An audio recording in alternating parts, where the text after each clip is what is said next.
Right.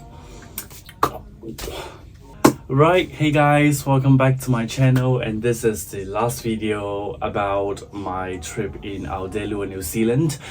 So this is the very last vlog. Clearly now I'm not in New Zealand anymore. I've been back for I think 2 weeks now, and this last vlog I just want to share my feelings and some of the things that I didn't share in the previous 6 videos. If you haven't watched them, I will put them in the info card. And in this last video, I just want to talk about the feelings and something about New Zealand, its culture, and also how much money I spent on this trip. So let's go.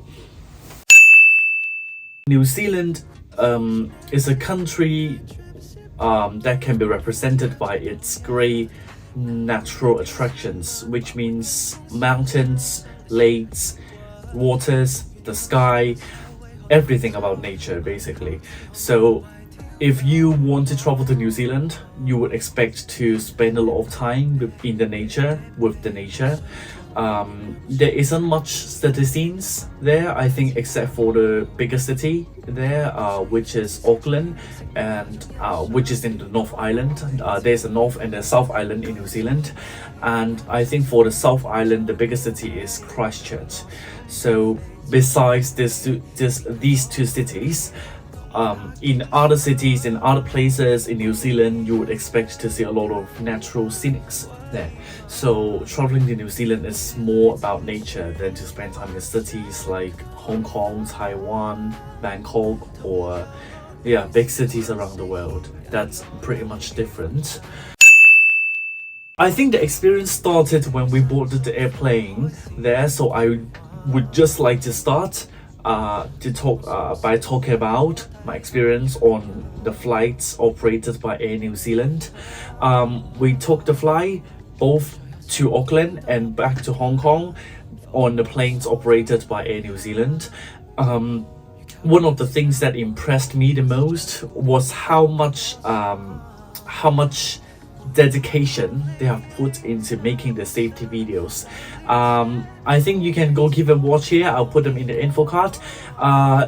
They blended in the Maori culture, which is the indigenous culture of New Zealand, into the video. So the video is about the Tiaki Promise. Tiaki Promise is about protecting the land, protecting the people, protecting the culture of New Zealand. It immediately makes you feel like you have a responsibility in protecting the land when I travel to this country. So it shows us how much love the people of New Zealand have for their country. So this is something that I really appreciate. I'm really happy to see. Before I even landed in this country. So this is the part about the airline. The whole experience in New Zealand was just therapeutic in the beginning, because an immersive experience with the nature is just therapeutic on its own already. Plus the people there were quite nice. Basically we haven't met any rude local people. If we ask for direction, we haven't done that because we have the Google Map. If we ask for direction, I think people will most likely answer you, and they're very happy to share with you some travel information, places to see, restaurants to dine in. And I think the local people are actually quite nice and chilled, maybe, in a sense. And you don't have to worry about the language. I mean, New Zealand English is just a bit different in terms of its accent, but I don't think it is too incomprehensible. It's still a intelligible language. You can still understand it. One of the most prevalent impression this country has brought me is about how much they care for the local culture. Whenever we travel to the mountains, the lakes, or everywhere, we're always reminded to treat the place well, to protect it together. We are reminded of the driving tips all the time, because a lot of visitors, New Zealand visitors, would rent a car. From the very first second before the visitors land in New Zealand, they already remind them, please help us to protect what we have here. as a traveler, as a visitor to this country, we have a responsibility to protect it and to appreciate it together, so that these kind of cultures can be preserved, can be appreciated by the generations to come. So this is one thing that I feel that I very much felt in the trip. So I think this one, I just want to share this one with you. The whole trip lasts 10 days or 12 if you count the 2 days that we took the flights. It's about let's say 12 days. It's in mid-August 2023, so the price is just referential to this particular time, but I think it's also applicable to maybe winter time, traveling to New Zealand in winter time in August. For the flight is about 10,000 in Hong Kong dollar. That includes the flight from Hong Kong to Auckland back to Hong Kong, and 2 flights in between Auckland and Queenstown. So that's in total 4 flights there. And I think $10,000 is a bit expensive according to like online research, and what I heard from other people is a little bit expensive because we didn't buy the plane tickets earlier. So I think if you get the tickets earlier, it would be cheaper, maybe 7,000 to 8,000, I am not sure, but 10,000 is the price for our airplane tickets. Then is the accommodation. For accommodation, give me a sec. So for accommodation, the total price per person for 10 nights, it's around 4,500 in MOP. Yeah, so that's about 450 per person per night. So basically each night we spend about 1,300 per room for the room for free.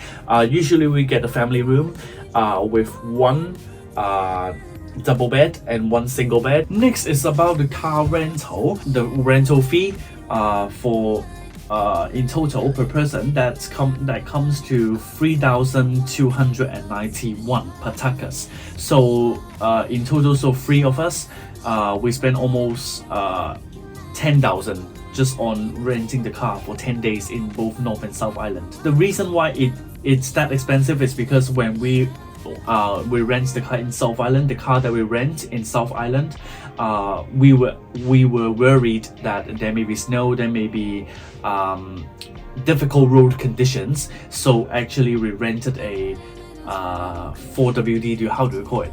4驅, we rented a 4驅車 in South Island, so that makes the rental fee higher. And also we had the snow chains booked. Also we added the snow chains for the trip. Eventually we didn't use it, luckily, fortunately, but that's just for like emergency, in case we need it, we have to have it. So just in case, so we also booked the snow chain. That's a additional fee, so the total comes to around 7,000 for just the South Island, and for the North Island it's just around 2,700, so less than 3,000. So for sightseeing, we spend 3 person together, we spend around 8,700 on it.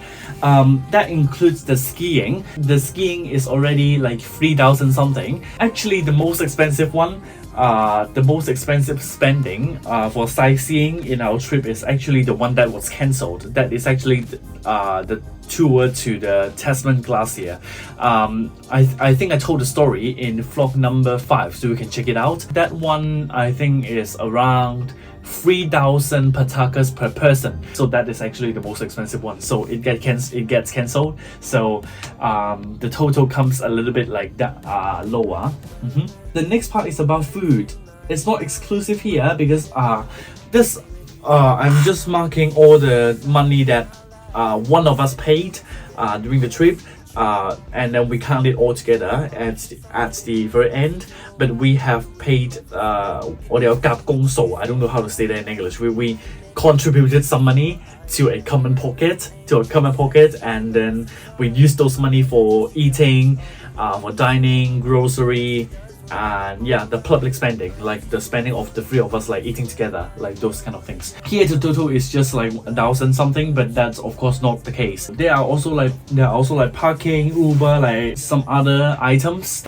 Right, so let me just make a total like total spending, including the cash that I used and like everything. The total for me comes to around 28,000. Yeah, I think if you are thinking about your budget for traveling to New Zealand in August, you can think of around 30,000 to 35,000. I think that's the range that is like okay. It's acceptable to me. Actually, we didn't very intentionally save up money or try to 窮遊 or try to spend a lot of money. We just do it like normally. Some nights we just eat like normal food. Some nights we try to dine in a proper restaurant. Sometimes we spend more money on experiences. Sometimes we don't control at all. Sometimes we save. Yeah, it's like a mixture of 窮遊 and 富遊. Do you say that?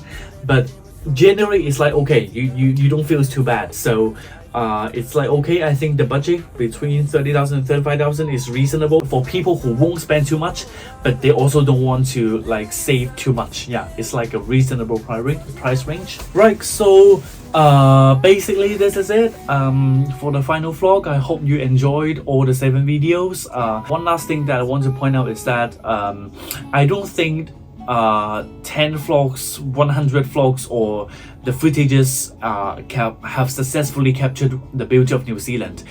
It's just you have to be there. You have to really go there, visit this country, and be there, be present.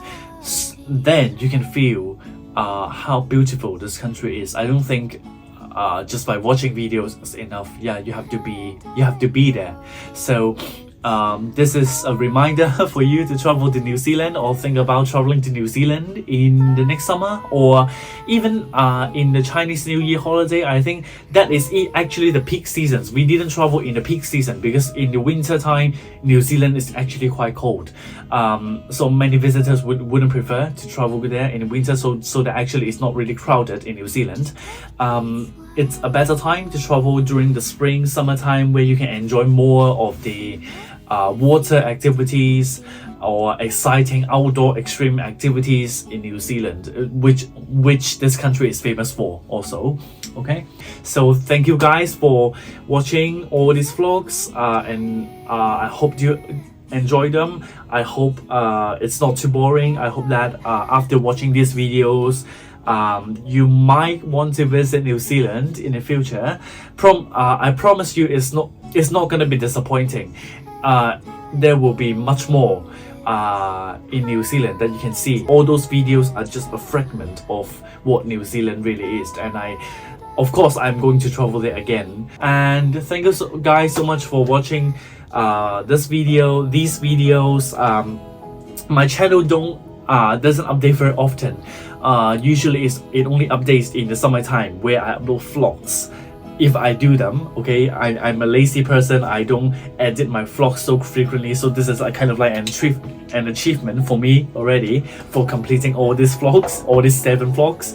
And if you like my videos, just give it a like, and no need to comment, okay? Just give me a like or dislike. Even if you really dislike the video, give it a dislike, I don't mind, okay? So I'll see you guys in the next vlogs or in real life, okay? Feel free to ask me more questions about New Zealand by sending me an email, sending me a DM message, or whatever channel that you can find me.